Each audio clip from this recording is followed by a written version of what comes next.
Hi, it's EasyOrElse with the project I call my Winter Hammock Pod. Now you can get out there, even in winter.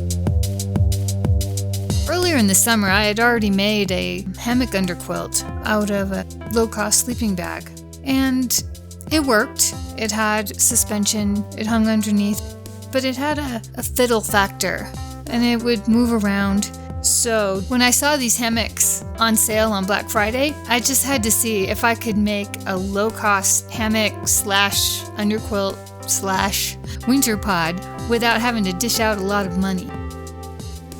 I wondered if I could stay warm and comfortable in below freezing temperatures, combining these with my down top quilt that I already had. Is it a hammock or an underquilt? Or maybe a summer top quilt? Well, the answer is yes to all three. Here's what I did. So I used a sleeping bag, 2 of the $10 hammocks, and these included tree straps and the suspension, the emergency blanket, Scotch guard, the little Velcro tabs. So I took the lines off of the underquilt that I had made earlier. Just used some fabric adhesive to stick the emergency blanket to the actual sleeping bag. I then just laid that right down on top of the blue hammock and pinned it on. I took it outside and hung it up to make sure that I had a little excess both sideways and top to bottom to allow that extra sag to create the airspace.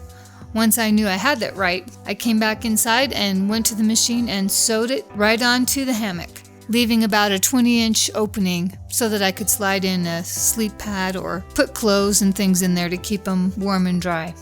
And guess what? No more fiddle factor. Now, the quilt being attached to the hammock moves with the hammock no matter how much I move, and I move a lot. To then easily turn it back into a top quilt for summer, I sewed 2 sets of Velcro tabs on the foot end, so I could close up that end and create a foot box. I attached some elastic loop and a button on the head end to roll up that hammock fabric out of the way.